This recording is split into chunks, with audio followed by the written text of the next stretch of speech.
What's up guys, Everything Apple Pro here, and today I bring you the battle of the beasts, the Samsung Galaxy Note 5 versus the iPhone 6 Plus. Samsung even broke their own timetable in order to release the Note 5 a month earlier than the iPhone 6s, and that brings me to the point.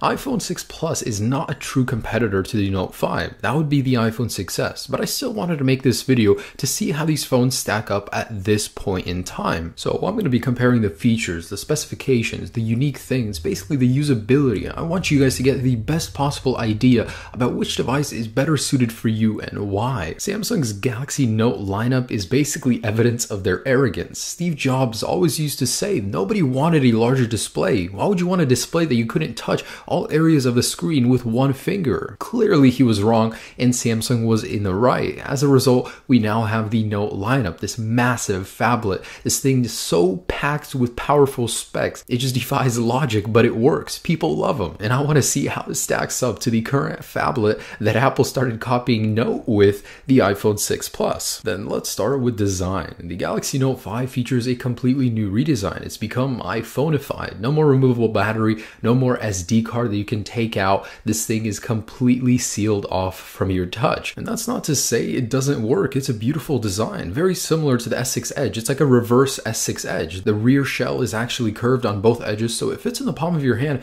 very well. The iPhone 6 Plus, it's very familiar. It's an entirely metal construction. Although it is curved as well, it's just a little bit more slippery when it comes to holding it than the Note 5. What I do like about the Note 5 is that it's actually a smaller device. Although it does feature a larger display, the actual footprint of the device is smaller, and that is really neat. The Note 5 is the slightly thicker device, although it does pack a lot inside as a result of that thickness. It's a little bit lighter, but the actual size of the phone when holding it in the palm of your hand is smaller. So as you guys can see right here, it looks pretty similar to the 6 Plus, and the button placement is very familiar. However, one thing I do like about the Note 5 is that the power button is a little bit down lower, so a phone of this size, it makes things easier when turning the phone on and off. And I need to give credit where it's due. Samsung actually takes risks with their Note lineup. Every single year they redesign it. They listen to their consumers what they want. Although they took a few steps back by removing the infrared blaster, by removing that removable SD and battery,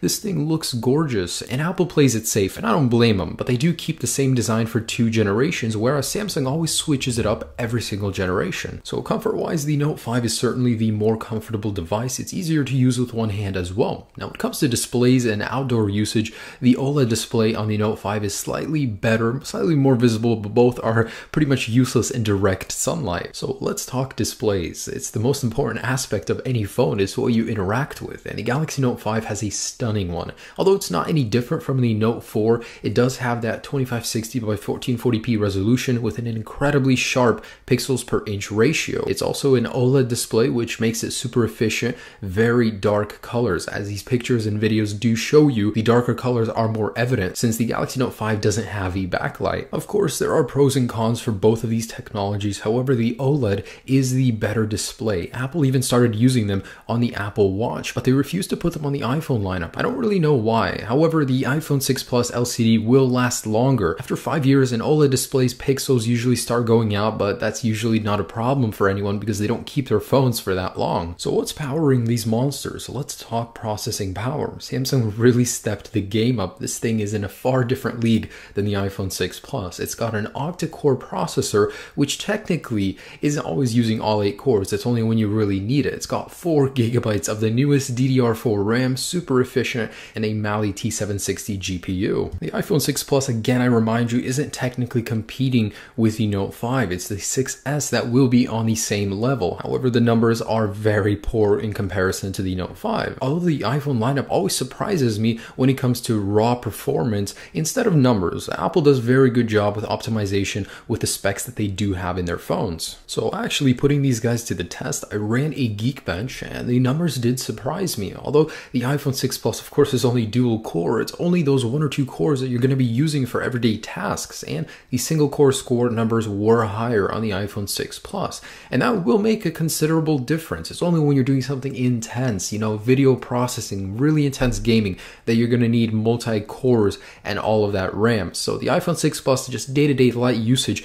might be a little bit quicker than the Note 5. But just take a look at these numbers. An octa-core processor within insanely higher numbers than the 6 Plus doesn't do all that much better as I thought than the 6 Plus, and that really surprises me. So when the 6S does come out, it'll crush this thing, and I cannot wait to see that. Now, running the same applications on both of these phones, it was apparent to me that the iPhone 6 Plus does better loading in most cases, especially the bigger games, and I was surprised because this thing has such insane specs, but such little trivial tasks, the iPhone 6 Plus does a little bit better at them, like the Geekbench score showed us for the single core score, and that's evident here. So what I'm trying to tell you guys is that more power isn't always what you need. Sometimes it's the optimization for what little power you do have that counts for more. And I'd like to add that when it comes to graphical performance, the GPU used in the Note 5 is the same as the S6, so this GPU benchmark pretty much shows us that the 6 Plus outperforms the Note 5 GPU in some areas, and that's going to matter a lot when gaming.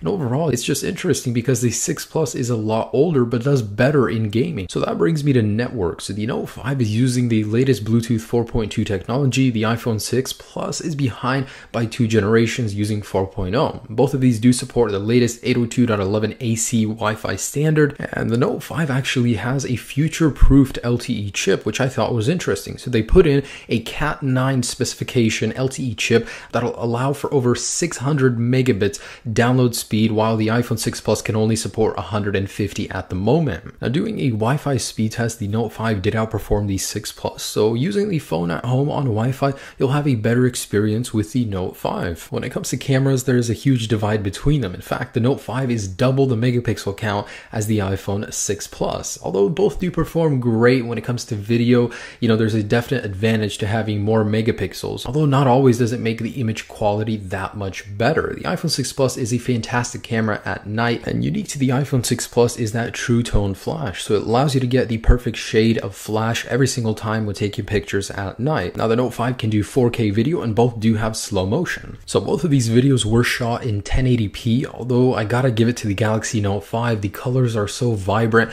They may be a little bit not so true to life, however, it's just great. It looks fantastic. The colors just pop at you.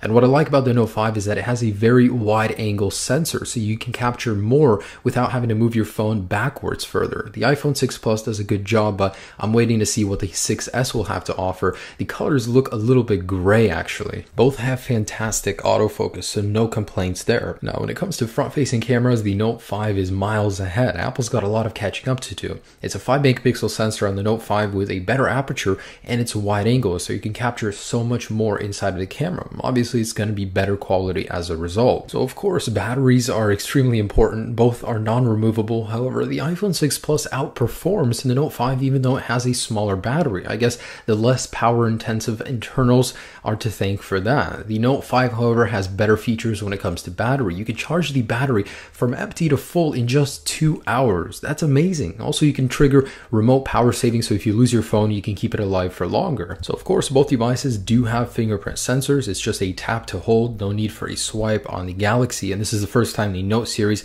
has a fingerprint sensor. And now there's Samsung Pay, which outperforms Apple Pay by a wide margin, and it's compatible with almost every single existing Magstripe payment system. Apple Pay is extremely limited, not all retailers have it, but with Samsung Pay, that means you can pay at almost every single retailer. And when it comes to operating systems, the Note 5 launches with Android 5.1.1 latest version. The iPhone 6 Plus is currently on 8.4.1. In the future, Android Marshmallow and iOS 9 are going to add a ton of new functionalities, but that's for another discussion another time. Color-wise, the iPhone 6 Plus comes in just 3 colors, no rose gold yet. The Note 5, however, has a new silver titanium option, and of course comes in white, gold, and that dark blue. So now I wanted to talk about some things I liked and didn't like about both devices, as well as some unique features that each has. Now, starting with the Note 5, Samsung is waging a war on bezels, and they're certainly winning with the Galaxy Note 5. I love that the screen takes up most of the real estate on the front of the device, so why have needless bezels if you can make the phone just as comfortable to hold? Of course, the Note 5 also has the S Stylus Pen, which can be really useful, especially if you want to take notes real quick. The iPhone 6 Plus, however, has that True Tone flash unit, and a point I gotta make about the 6 Plus is the software update support. Every device gets the same update at the same time, unlike the Note 5, which depending on the carrier and model number, you'll get a software update maybe a year later, maybe a few months later, maybe never. The Note 5 has superior multitasking, that's for sure. It has split screen view, which the iPhones do not have, and it has a ton, a slew of software features that you might never even use, but it has so much great stuff like eye tracking. I mean, you can use the S Pen to hover over things, get some information on them. There's so many features, there's just too many to list software-wise that the Galaxy Note 5 has. Of course, there's customization, it's an open software. You can do a lot more on it than you can on the iPhone 6 Plus, but I'm not really going to get into that. Battery life is better on the 6 Plus, but battery features and charging it with wireless charging, it's a faster charge on the Note 5. It's ultimately better. It makes up for the lack of battery life. I don't like that when you use the phone on a stable surface, it wobbles a lot more on the Note 5 because the camera is a lot more protruding, so it's definitely less stable. Something that doesn't necessarily matter but bothers me about all Galaxy devices is how uneven the ports are. Just look at how well balanced. Everything's exactly in the middle on the iPhone 6 Plus, whereas on the Note 5, everything is in a different location. It's higher up. It's not exactly even. That bothers me more than it should. So this is just some of the stuff that I personally liked after using these phones and didn't like. So it's not like an end game for both of them because of these, but these just are some areas to work on and some areas that have been done very well. Now, when it comes to features, guys, there is so much more on the Galaxy Note 5. Of course, I urge you guys to wait until the 6S Plus is released before making your decision, but at this point in time, it's clear to me that the Galaxy Note 5 has an advantage in almost every single way over the iPhone 6 Plus. Again, wait for the 6S Plus. It'll do so much better. Now, I can go on and on about all the exclusive features the Note 5 does have that the iPhone 6 Plus doesn't, but the truth is they're just not meant to compete. Now, when it comes to pricing, here's what you're looking at. The Note 5 varies wildly, depending, of course, on which carrier you have, while the iPhone 6 Plus has a pretty stable price on all carriers. So, which device is better suited for you? Well, if you want something easy to use, very simple, of course, the 6 Plus is the way to go. The Note 5 is a little bit more sophisticated. The stylus turns it into a very great multimedia tool, something good for professional usage. If you take notes a lot, if you're a college student, it could definitely come in handy. The 6 Plus, however, is such a simple device to use. I mean, it can do everything that the Note 5 can. It's just not as fast, not as great of a camera.